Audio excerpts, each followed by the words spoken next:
Welcome to Truth Behind History. The stories are real, the impact is lasting. Today, we're diving into a conflict that few talk about, but one that shattered borders, redefined nations, and still echoes in the headlines of modern geopolitics, the Greco-Turkish War. But to understand how two nations collided so catastrophically, we have to go back, way back, because the roots of this war were not planted in Athens or Ankara, they were sown in the ashes of a dying empire. So here's the question: what happens when an empire collapses, and everyone wants to carve up what's left? Let's set the stage. After World War I, the world wasn't just licking its wounds, it was actively redrawing itself. The Ottoman Empire, once the sprawling power that bridged continents, was sliced apart like a forgotten pie at the treaty table. In 1920, the Treaty of Sevres delivered the final blow, dismantling what remained of the empire. Large swaths of land were stripped away and handed out like party favors to Allied powers. Foreign mandates, mostly British and French, took control of vast regions from Anatolia to the Middle East. Suddenly, what had been one of the world's oldest imperial systems was now a battlefield of competing ambitions. And into that vacuum surged nationalism, fierce, emotional, and uncompromising. On one side, you had Greek irredentists, people who believed that the boundaries of Greece should stretch far beyond their current borders, reclaiming lands they viewed as historically Hellenic. They looked eastward to places like Smyrna, dreaming of a reborn classical world. On the other, you had newly emerging Turkish nationalists, fiercely protective of their sovereignty, determined to build a new republic from the empire's ruins. These weren't just two flags in conflict, these were two radically different visions of history, identity, and destiny crashing into each other. Meanwhile, the British and French had their own agendas. Surprise, surprise! The Middle East, with its trade routes, oil potential, and geostrategic position, was far too valuable to leave to local actors. So while nationalist groups were battling for self-determination, the imperial powers were busy drawing lines on maps, mandates here, protectorates there, justifying it all under the noble banner of peace and stability. But stability was the last thing coming. What we got instead was a war that would expose the cracks in both imperial control and nationalist ambition. Ready to see how that unfolded? Now that the Ottoman Empire had collapsed, the vultures began to circle, and one of them wasn't so much a vulture as a dreamer with a sword. Enter Greece. You see, after the Great War, Britain needed reliable partners in the region to carry out its goals without appearing too imperial. So when Greek Prime Minister Eleftherios Venizelos came knocking, waving a flag of Christian protection and historical justice, Britain opened the door. In 1919, under the supposed mission of defending Christian minorities in the former Ottoman lands, Greece landed troops in the bustling coastal city of Smyrna, modern-day Izmir. But let's be honest here, this wasn't just about protecting people. This was about territory, about empire, about dreams. Venizelos was fueled by something called the megali idea, the great idea. And no, it wasn't a metaphor. It was a full-blown geopolitical doctrine that aimed to restore a greater Greece, uniting all historically Hellenic lands under one modern nation. Think ancient glories resurrected in 20th century uniforms. The problem? Those lands were already inhabited, and not everyone saw Greek soldiers as liberators. Still, with British backing, Greek forces pushed inland from Smyrna, marching deeper into Anatolia. But here's where the gears started grinding. Greece wasn't exactly an economic powerhouse. The war had already strained its finances, and now it was trying to sustain a massive military operation over rugged terrain, far from home, and with supply lines that looked more like wishes than strategy. Roads were poor, logistics were chaotic, and support was, at best, symbolic. It's the classic case of mission creep. What began as a limited intervention to secure peace and protect minorities ballooned into a full-scale invasion with vague goals and even vaguer resources to back it up, all while nationalist tension simmered beneath the surface, waiting to explode. So now, Greece stood overstretched, overconfident, and economically fragile, deep in the heart of a region it barely understood, and about to face a resistance it definitely underestimated. And that resistance? Oh, it was coming from a man with a vision just as bold, and arguably more grounded. While Greek forces were marching east with imperial dreams and British nods, something remarkable was stirring in the heart of Anatolia. It wasn't a government, it wasn't a standing army, it was a movement fueled by outrage, survival, and the sheer will to resist. At the center of it all stood Mustafa Kemal, later known as Ataturk. A military commander, sure, but more importantly, a symbol of defiance. He looked at the Sultan in Constantinople, who had essentially rolled over for the Allies, and said, no more. No more foreign mandates. No more puppet leadership. No more giving away Turkish soil like party favors. From deep inside Anatolia, Kemal declared a new center of power. Not imperial, not religious, but national. Now here's where it gets interesting. This wasn't just a top-down rebellion. Turkish resistance was decentralized. While the Greek campaign relied on government orders and rigid hierarchies, the Turkish response came from the ground up. Across towns and villages, local militias formed, called the Kuvii Milli. These were everyday people, farmers, craftsmen, students, taking up arms not because a king commanded them,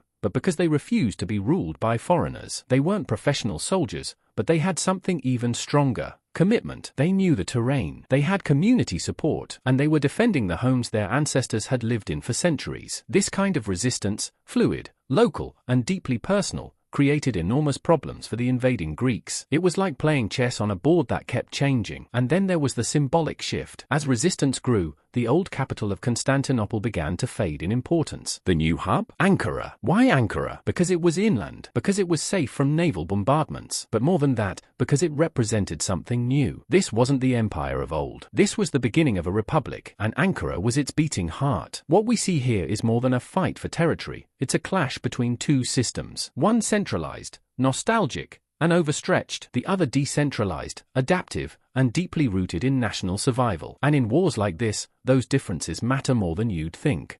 So, what happens when bold ideas meet harsh terrain? When distant generals try to fight a war from conference tables instead of trenches? Well, welcome to the war of attrition. At first, the Greek advance looked promising. Smyrna was taken. Towns were occupied. But as Greek forces pushed deeper and deeper into Anatolia, something fundamental broke down: logistics. The supply lines grew longer and more fragile. Roads were poor. Local support was minimal, and infrastructure was practically non-existent. Ammunition, food, medicine, they all had to be dragged hundreds of miles across mountainous terrain. And when supply networks stretch beyond their limits, soldiers pay the price. The deeper they marched, the more vulnerable they became. Every step forward strained the economic backbone of Greece, a country already teetering on the edge. Overreach wasn't just a tactical mistake. It was a national liability. And then, the external support began to fade. Remember those British policymakers who encouraged the invasion in the first place? Well, global priorities had shifted. The Allies were tired. The post-war world was already dealing with revolutions, uprisings,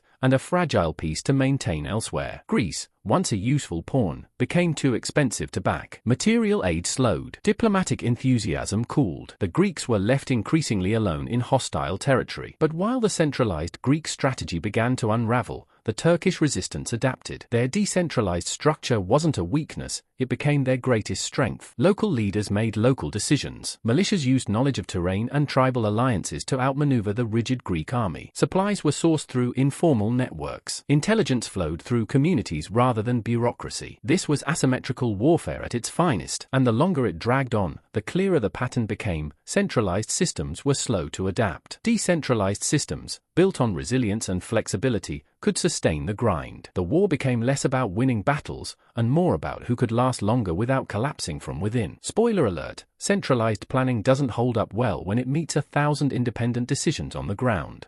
By 1922, the Greek dream was crumbling. The lines had been stretched too thin. Morale was broken. Resources were depleted. And the Turkish counter-offensive? It wasn't just coming, it was roaring. Under Mustafa Kemal's command, Turkish forces launched a bold and decisive campaign to reclaim their territory. The tide had turned. One city after another fell. And eventually, all eyes turned back to where it started: Smyrna. Smyrna was more than just a city. It was a symbol. It represented the height of Greek ambition and the crossroads of empire, trade, and culture. And now it became the site of one of the most catastrophic urban tragedies of the early 20th century. As Turkish troops entered Smyrna, Greek forces retreated in chaos, and panic spread through the civilian population. What followed was horrific. A fire broke out. A fire that would consume the Armenian and Greek quarters of the city and burn for days. Tens of thousands of homes and businesses were destroyed, and no one stepped in to stop it. Was it an accident? Was it deliberate? Historians still debate the cause, but the outcome was undeniable: mass destruction, suffering, and a humanitarian catastrophe. Refugees flooded the harbor, hoping for rescue by Allied ships anchored nearby. But those ships, crewed by nations that once encouraged the conflict, mostly stood by, unwilling to intervene. A few did rescue civilians, but many more turned their backs. The fire killed thousands, but it also symbolized the end of the Greek campaign in Anatolia. The dream of a greater Greece had gone up in literal smoke. Troops withdrew, the government fell, and a new chapter of forced migration, ethnic tension, and political retribution was about to begin. But pause for a moment and reflect. A modern city, burned to ash, thousands displaced, and the so-called guardians of peace, the Western powers, watched from the waterline. This wasn't just the collapse of a military front, it was the collapse of a moral order. With the fires of Smyrna still smoldering and entire communities uprooted, the powers that be decided it was time to bring order to the chaos. But their solution? It wasn't rebuilding, it wasn't reconciliation, it was forced population exchange. In 1923, under the Treaty of Lausanne, Greece and Turkey agreed to what they called a mutual solution to their ethnic conflict. But let's not sugarcoat this. This was ethnic cleansing through bureaucracy. Over 1.5 million people were uprooted from the only homes they had ever known. Roughly 1.2 million Orthodox Christians living in Turkey were deported to Greece, and about 400,000 Muslims living in Greece were deported to Turkey. Not because they had done anything wrong, not because they posed any threat, but because their religion didn't match the new national mold. Imagine waking up in your family's home, your grandfather's olive trees outside, your mother's voice in the kitchen, only to be told that you now belong to another country, a place you'd never seen, a language you didn't speak, a culture you didn't share. That's what happened. Families torn apart, cemeteries abandoned, towns emptied, and entire lives packed into wagons and boats. On paper, it was orderly. In reality, it was traumatic. The idea was simple: make each nation ethnically homogeneous to prevent future conflict. But the assumption behind it, that people are problems to be moved like pieces on a chessboard, reveals the dark side of centralized thinking. Ethnic complexity was not a bug in these societies, it was a feature. It was what made cities like Smyrna vibrant, what made the Ottoman world layered and alive. And by trying to fix that complexity, the architects of the treaty erased generations of coexistence. It's easy to look at this exchange as a bureaucratic event, but beneath the paperwork were millions of individual tragedies. Stories we'll never hear, lives that never got to finish, and all in the name of peace.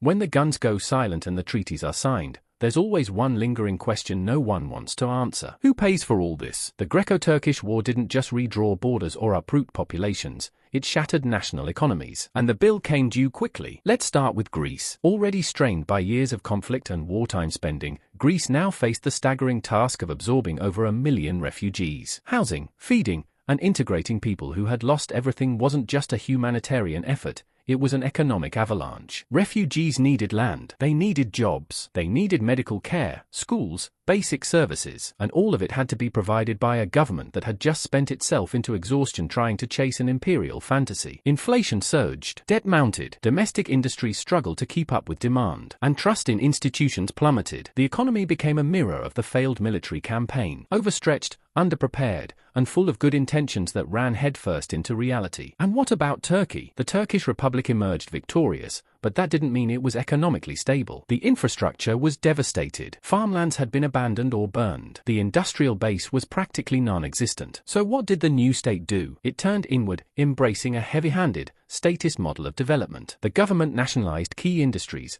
launched state-run factories, and implemented a central economic plan designed to rapidly modernize the country. And yes, it brought some success. Turkey industrialized faster than many expected. But this came at a cost, especially in the form of distorted incentives, suppressed markets, and centralized control that often rewarded loyalty over merit. War may have forged a nation, but peace revealed the price of state ambition. Meanwhile, across both countries, ordinary people, especially those who had been forcibly displaced, bore the brunt of the consequences. Their savings were gone, their homes lost, their futures uncertain. This is the hidden aftermath of nationalism, where grand visions collide with pocketbooks, where flags wave proudly, but breadlines stretch quietly around the corner. The Greco-Turkish War wasn't just fought with rifles and ideology, it was fought with tax policy, foreign loans, and devalued currency. And long after the borders were drawn, people were still paying for the lines on the map. Let's step back for a moment. Forget uniforms, forget flags. What if the real story of this war wasn't about who fought harder, but about how each side was structured to fight at all? Because when you strip away the names and the borders, the Greco-Turkish War becomes a case study in systems. On one side, you had Greece, driven by a centralized ideology. The Megali idea wasn't just a slogan, it was a rigid vision of what Greece should be. Every move, every military operation, every political decision was filtered through that lens. Top-down orders came from Athens. Strategy was often dictated by pride, politics, and the illusion of control. But the reality on the ground? It didn't care about ideology. It cared about adaptability, about speed, about survival. Which brings us to the Turkish side. Mustafa Kemal didn't lead with blueprints. He led with flexibility. He empowered local commanders. He built alliances with tribal leaders. He turned scattered militias into a force that could outthink, outrun, and outlast a conventional army. This wasn't a fluke. It was the advantage of decentralization. While the Greek command chain got tangled in distance, bureaucracy, and political infighting, the Turkish side reacted in real time. They didn't need to wait for permission from a distant capital. They were the capital, wherever they stood, and that kind of responsiveness made all the difference. But this isn't just a story of military efficiency. It's a story about why systems matter. Centralized models often look powerful on paper. They promise order, unity, control. But in dynamic, high-pressure environments, like war, economic crisis, or social collapse, they can become brittle, unable to adjust, prone to collapse under their own weight. Decentralized systems? They're messy, imperfect, but they're also resilient. They flex where others break. They adapt because they have to. And in this war, that difference spelled the line between retreat and resurgence. So maybe the real lesson isn't about who had the stronger army, but about who had the stronger system. So what does the Greco-Turkish War actually teach us? It's tempting to see it as just another chapter in the endless book of border disputes, nationalist ambitions, and broken empires. But it's more than that. It's a story about systems, how they rise, how they break, and who gets caught in the gears. On the surface, this was a war between two nations. But underneath, it was a collision between top-down dreams and bottom-up realities, between imperial leftovers and the raw force of local will. Greece marched into Anatolia with maps, visions, and marching orders. But it was Turkey, chaotic, desperate, and decentralized, that adapted, survived, and ultimately built something new from the ashes. The irony is brutal. Greece had international backing, cleaner uniforms, and a clearer plan. But Turkey had flexibility, a network of people fighting for their homes, and a leader who listened to the terrain more than the textbooks. And the cost? It was massive. Smyrna was destroyed, cities burned, refugees scattered, economies broken, and behind every policy decision and every treaty clause were millions of human lives redefined by war. But here's the hard truth. When you try to fix human complexity with centralized policies, when you redraw borders or relocate people by decree, you don't erase conflict. You just move it. You bury it under statistics. You call it peace and hope it doesn't come back to bite. And yet, it always does. History doesn't repeat, but it rhymes. And if we want to avoid repeating the worst of it, we have to stop treating people like pieces on a chessboard and start paying attention to the systems that shape their choices, their dignity, and their fate. Thanks for watching. If you found this episode insightful, make sure to like, comment, and subscribe to Truth Behind History. And if you want to hear the full version of this episode as a podcast, check the link in the description. There's so much more history waiting to be uncovered, so stick around if you're the kind of person who likes to dig deeper, challenge what you were taught, and ask the uncomfortable questions. See you in the next one.